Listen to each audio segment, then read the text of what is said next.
Welcome to Nice for the grand départ. Et il y a beaucoup d'excitation. On est au départ du Tour de France, un Tour de France particulier comme on le sait tous.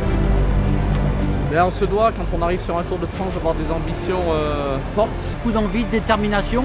Et j'espère qu'on va remplir le contrat de la victoire d'étape, un bon classement général. Et la cerise sur le gâteau, ce serait de porter le maillot jaune. Une première partie de tour où avec une première chute. C'était très nerveux, voilà, un début de tour on peut le perdre, on peut pas le gagner. Il y a des chutes de partout, en plus il pleuvait. C'est Pierre Latour qui est tombé. Après une première étape difficile où on a connu la chute de Romain et de Pierre. Le lendemain, c'est clair que Benoît nous a régalé pour ravir ce maillot à poids.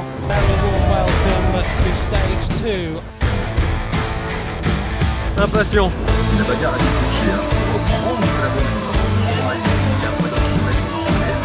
il va essayer, je peux pas bien sûr.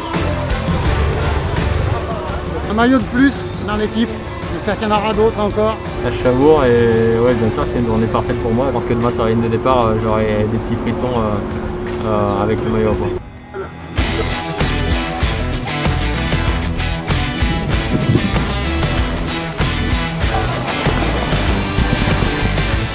Mesdames et messieurs, le porteur du maillot à poids de meilleur grimpeur, Benoît Cosnefroy. Benoît est toujours dans le match et Romain est idéalement placé avec les meilleurs de ce Tour de France. Ça va, quatrième étape, déjà les premiers vrais gros efforts, donc le tour débute bien. Place aux Pyrénées, aujourd'hui pas d'arrivée prévue en altitude mais une descente. On savait que l'échappée pouvait aller au bout. Éventuellement on pouvait servir de point d'appui pour Romain qui rentrait sur nous devant. Sûrement l'étape la plus dure des Pyrénées avec 3 cols vraiment très difficiles. J'espère que l'équipe AG2R mondiale sera dans la bataille. C'est le plan qui est prévu, que certains coureurs puissent rentrer dans cette échappée, bien sûr notamment Benoît. Il y a beaucoup de points aujourd'hui à distribuer pour le maillot à poids de meilleur grimpeur. Un petit groupe vient de s'extraire du peloton, Benoît se concentrait sur les points du maillot à poids et moi j'étais vraiment concentré sur l'arrivée. J'ai accéléré dans le porte-balais et ensuite je me suis isolé dans la descente. La moindre faute de trajectoire et c'est le décor assuré. 45 secondes d'avance pour Peters. J'ai bien résisté dans plusieurs secondes. Il a abdiqué, Zacharine ne fait que regarder derrière, il a abdiqué. Démonstration de Nance Peters. Vainqueur à Loudanvielle, deuxième victoire française sur ce Tour de France 2020. Bravo Nance Peters. Yes! Bravo à Nantes, bravo à toute l'équipe, parce que c'est des journées qu'on rêve de vivre sur le Tour de France. Et quand on les vit, c'est vraiment très fort, parce qu'on sait que la difficulté pour être au top au Tour, le maillot à poids, la victoire d'étape, Romain qui fait aussi un super finish. Donc honnêtement, la journée de rêve et un grand bravo à toute l'équipe.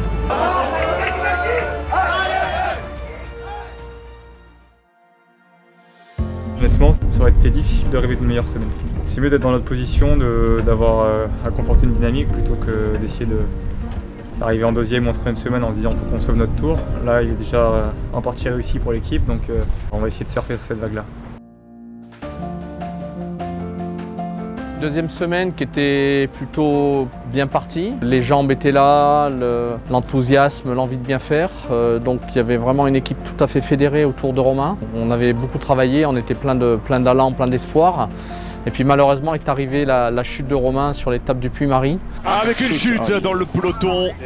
C'est Romain Bardet qui est tombé. Une chute de peloton, comme souvent c'est le cas, qui a fait que le lendemain il n'a pas pu partir. Donc c'était évidemment une énorme déception, d'abord pour le coureur, qui était en forme, qui était en passe de réaliser certainement un très beau Tour de France. Voilà, donc on a une équipe qui était fort diminuée, avec aussi l'abandon de Pierre Latour, qui était blessé depuis le départ et qui souffrait le martyre, qui encore une fois était très courageux mais qui n'en pouvait plus. On va continuer à se battre, d'abord pour nos partenaires, par honneur pour le maillot, et puis aussi pour Romain, pour lui montrer que l'équipe n'a pas baissé les bras malgré son départ.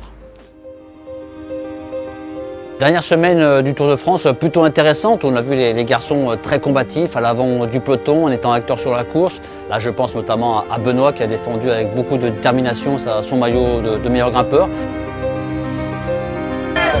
Bilan du Tour de France 2020, très concluant. On a vu une équipe AG2R mondiale très agressive, une très belle victoire de Nance Peters qui est vraiment le moment clé de ce Tour de France. Et bien sûr, ne pas oublier cette belle aventure de Benoît avec ce maillot à poids pendant plus de 15 jours. Combien de temps? Merci à vous tous. Et on a vécu 3 semaines de communion avec le staff qui s'est dévoué corps et âme au service de la performance et des coureurs. Donc pas de nuages, que du soleil entre nous.